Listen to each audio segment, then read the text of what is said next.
ସଚିପାଢ଼ୀ ହାସ୍ୟ ଗୀତିକା ପୁଅ ହେଉ ପଛେ ବୁଢ଼ା ମୋତେ ଯୌତୁକ ଲୋ। ତ୍ରିନାଥ ବାବୁଙ୍କ ପରା 3 ଗୋଟି ପୁଅ 3ଟି ପୁଅ ତଳକୁ ଗୋଟେ ବୋଲି ଝିଅ। ବଡ଼ ପୁଅ ରେଡ଼ମେଡ଼ି କରୁଛି ବେପାର, ମଝିଆ ପୁଅଟି ଅଟେ ଘରୋଇ ଡାକ୍ତର। ସାନ ପୁଅ ଭାଲଚନ୍ଦ୍ର ଡାକ ନାମ ଲୁନା, ପିତ୍ତଳରେ ଛାଣ ଦେଇ କରିଦିଏ ସୁନା। 1କୁ 2 କରଇ 2କୁ ତ 4, ପାରିବା ପଣରେ ହେବ କିଏ ବା ତାପରି। ବୟସ ଗଲାଣି ତାର 30କୁ ଟପି, କୃଷ୍ଣ ପାଇଁ ମିଳୁନାହିଁ ଗୋଟେ ହେଲେ ଗୋପୀ। 2 ଭାଇ ବାହା ହୋଇ କଲେଣି ସଂସାର, ଭଉଣୀର ପିଲାମାନେ ହେଲେଣି କିଶୋର। ଲୁନା ପାଇଁ ଆସିଲାଣି ବହୁତ ପ୍ରସ୍ତାବ, କିଏ ଶାଶୁ ଘର ଯାଇ କଲେଣି ପ୍ରସବ।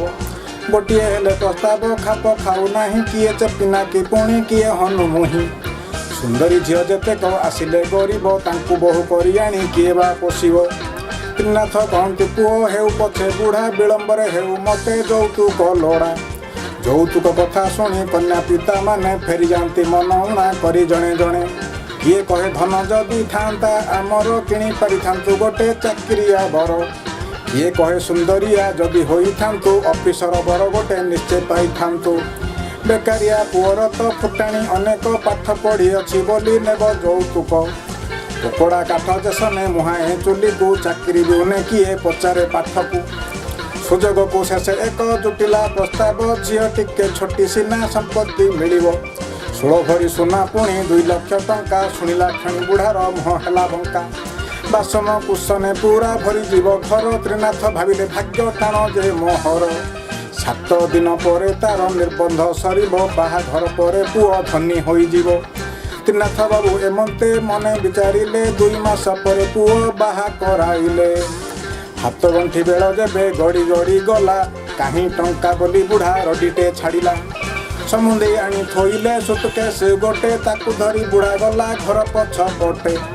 ଖୋଲି ଦେଖିଦେଲା ଯେବେ ଗଦା ଗଦା ଟଙ୍କା, ଆଲୁଅରେ ଦେଖିବାରୁ ମନେ ହେଲା ଶଙ୍କା। ନକଲି ଟଙ୍କା ବୋଲି ତ୍ରିନାଥ ଜାଣିଲେ, ଆଗରେ ପୋଲିସ ଦେଖି ପ୍ରମାଦ ଗଣିଲେ। ପୋଲିସ କହିଲା ମୁହିଁ କନିଆର କକା, ବୁଢ଼ା କାଳେ ମାମୁଁ ଘରୁ ଆସିଲାଣି ଡକା।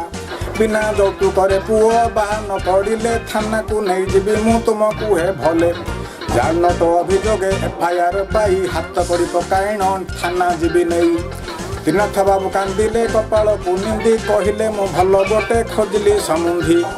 ପାଲିସି କଥା କହିଣ ପୋଲିସ ଆଣିଲା, ସାଲିସି କରିବା ପାଇଁ ବାଧ୍ୟ କରିଦେଲା।